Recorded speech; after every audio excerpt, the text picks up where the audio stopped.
Hello friends, again आप सभी का मोस्ट वेलकम है। और अब जो हम डिस्कस करने वाले लीनियर का एक बहुत इंपॉर्टेंट क्वेश्चन करने वाले हैं जो अभी नेट एग्जाम के अंदर पूछा गया था। और ये जो क्वेश्चन है बिल्कुल सिंपल क्वेश्चन है, आइए समझते हैं। कहता है let A and B the two cross two matrix with real entries. ध्यान दीजिएगा, एंट्री कैसी है? रियल है। और एम मैट्रिक्स बनाई गई है, कैसी मैट्रिक्स बनाई गई है? ए बी माइनस बी ए करके। एम मैट्रिक्स कैसे बनाई गई है? ए बी माइनस बी ए करके। आई टू का मतलब 2x2 की आइडेंटिटी मैट्रिक्स है। आपको बताना है which of the following is necessarily true, कि इनमें से कौन सी कंडीशन जो है वो नेसेसरली ट्रू रहेगी। Option number first, if A and B are upper triangular matrix then M is diagonal over R. अगर ए और बी कोई दो अपर ट्रायंगुलर है तो मैं कहूंगा नहीं।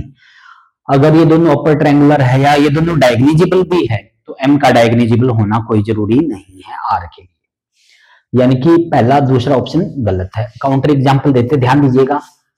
एक मैट्रिक्स बनाते हैं हम ए मैट्रिक्स को मैंने क्या बना लिया? 1 1 0 0 ये ले लिया। बी मैट्रिक्स को क्या लिया मैंने? 0 1 0 0। ये भी अपर ट्रायंगुलर है, ये भी अपर ट्रायंगुलर है। पहला ऑप्शन में अपर ट्रायंगुलर थे ना। अब क्या निकाल लेते हैं हम? एक तो निकाल लेते ए बी को जब हम निकालेंगे तो ये 0 आएगा, ये 1 आएगा, ये 0 ये 0। और बी ए जब हम निकालेंगे इसकी, जब इससे कैलकुलेट 0 0 0 0। और जब हम A B minus B A करेंगे that is 0 1 0 0, non zero nilpotent matrix. और हम जानते हैं non zero nilpotent never be diagonal over R और सी। तो एक बात तो क्लियर कट हो गई बच्चों, ए और बी क्या है? अपर ट्रायंगुलर मैट्रिक्स है। लेकिन जो ये एम मैट्रिक्स बन के आई है ये हमारी नॉन जीरो निलपोटेंट है। क्या है? नॉन जीरो निलपोटेंट है, जो कि डायगोनल नहीं हो सकती। यानी कि पहला ऑप्शन डिस्कार्ड हो गया बाय काउंटर एग्जांपल। क्लियर? दूसरा, ए और बी अगर डायगोनल है आर पे तो एम भी आर पे डायगोनल होगा। तो मैं कहूंगा ये भी कोई जरूरी नहीं है। इसका काउंटर एग्जांपल देखिए, ए ले लो 1 0 0 -1 और बी ले लो बैकवर्ड डायगोनल। ध्यान दीजिएगा, ये डायगोनल है, सिमेट्रिक मैट्रिक्स है, सिमेट्रिक मैट्रिक्स और ये भी सिमेट्रिक है। तो सिमेट्रिक मैट्रिक्स हमेशा ही डायगोनल होती है ओवर आर। तो ए और बी डायगोनल हो गया। अब ए बी निकाला तो ये क्या आ जाएगा? 0 1 -1 0। बी ए निकाला 0 -1 1 0। अब क्या करना हमें? ए बी माइनस बी ए, ये करो 0 2 -2 0। इसकी करैक्टरिस्टिक पॉलिनोमियल बनाओ। ये क्या आएगा? लैम्डा का स्क्वायर प्लस में 4 बराबर 0। लैम्डा क्या आएगा? Plus minus 2 iota. यानी कि ये डायगोनल ओवर सी होएगी, आर तो नहीं हुई। और इन्होंने कहा है ए और बी अगर डायगोनल ओवर आर है तो एम भी आर पे होगी। जी नहीं, ये एम आ गई A B minus B A, जो कि आर पे डायगोनल नहीं है। तो by this counter example second option भी हमारा क्या हो गया? डिस्कार्ड हो गया। आगे बढ़ते हैं, ध्यान दीजिएगा दोस्तों। थर्ड ऑप्शन के लिए ध्यान दीजिएगा, एम कैसे डिफाइन किया गया है? ए बी माइनस बी ए के। अगर मैं बात करूं ट्रेस एम का तो ये क्या रहेगा? Trace A B minus B A. अब ये ब्रेक हो जाएगा ट्रेस ए बी पे और ट्रेस बी ए पे। और इन दोनों का ए बी का और बी ए का तो सेम होता है ट्रेस, तो ये 0 आ गया। यानी कि एम मैट्रिक्स का ट्रेस हमेशा ही क्या रहेगा? 0 रहेगा। मान लेते let it possible, if possible M अगर बराबर आ गया लैम्डा आई, अगर ये इसके बराबर आ गया तो ट्रेस जो एम का है वो ट्रेस लैम्डा तो बाहर आ गया, आई2 के बराबर रहना चाहिए। इसका ट्रेस तो 0 है और आई2 का ट्रेस 2 होता है, 2 लैम्डा के। तो यहां से तो लैम्डा की वैल्यू 0 आ गई। लैम्डा की वैल्यू 0 आने का मतलब यहां ले जाके पुट कर दो। ये क्या कहना चाहता है? M must be zero matrix. ये कहता है एम हमेशा ही जीरो मैट्रिक्स होगी, ये तो कोई जरूरी नहीं है।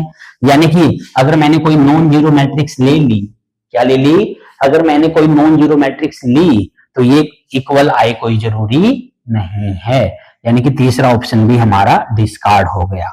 यानी कि ए और बी अगर हमारी डायगोनिजेबल है ओवर आर पे, तब एम एक ऐसा लैम्डा मिल पाना पॉसिबल नहीं है। क्यों? जब जब एम हमारा नॉन जीरो हुआ करेगा, जब जब हम एम को नॉन जीरो लेके चलेंगे, तब हमें लैम्डा मिल ही नहीं पाएगा। क्यों? क्योंकि अगर एम नॉन जीरो हुआ तो लैम्डा की सिर्फ एक ही चॉइस है, जीरो ना होगा, और लैम्डा अगर जीरो हुआ तो एम जीरो, लेकिन एम को नॉन जीरो लेके चलेंगे। तो इसका मतलब जब जब एम हमारा नॉन जीरो हुआ करेगा, तब तब हमें लैम्डा नहीं मिलेगा।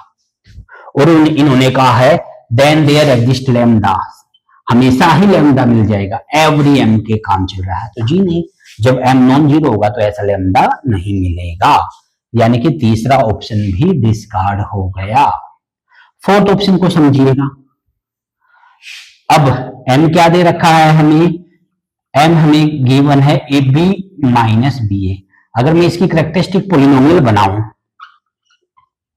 तो क्या बनेगी? एक्स का स्क्वायर माइनस में trace M into x plus में डिटरमिनेंट एम इन, ये बनेगा। और एक्स के ट्रेस की वैल्यू जीरो है, प्लस में डिटरमिनेंट एम। अब क्योंकि ये एम की कैरेक्टरिस्टिक पॉलिनोमियल, तो एम इसको सेटिस्फाई करेगा, यानी कि एम का square lambda determinant M into में आइडेंटिटी बराबर जीरो। अब डिटरमिनेंट एम का नाम मैं अपनी मर्जी से चाहूं तो लैम्डा रख दिया, तो एम का square plus lambda I two बराबर जीरो। तो एम का स्क्वायर क्या आ गया? माइनस लैम्डा आई टू बराबर जीरो, और माइनस लैम्डा का नाम रख दिया कैपिटल लैम्डा। तो एम का स्क्वायर क्या आ गया? Capital lambda I two. यानी कि ऐसा हर बार हो जाएगा कि M square equal to lambda I two. चाहो तो इसको कैपिटल बोल के चल पड़ो, डिटरमिनेंट को कैपिटल लैम्डा, और ये स्मॉल आ जाएगा। क्लियर? या कुछ और नाम देके चल पड़ो। यानी कि चौथा ऑप्शन हमारा बिल्कुल सही है। तो क्या कहेंगे दोस्तों? इसका सिर्फ फोर्थ ऑप्शन सही है, पहला दूसरा तीसरा ऑप्शन गलत है। और ये बिल्कुल सिंपल क्वेश्चन है। और ए बी माइनस बी ए, जब मैंने वहां स्पेशल टाइप की मैट्रिक्स बनाई थी, वहां सारी चीजें ये रिजल्ट समझाए भी थे। आई होप आप सभी इसका फोर्थ आंसर करके आए होंगे। अगर ये आपको समझ में आया है तो प्लीज वीडियो को लाइक कीजिए, शेयर कीजिए और हमारे चैनल को सब्सक्राइब कीजिए। Thank you friends. करते हैं नेक्स्ट क्वेश्चन को।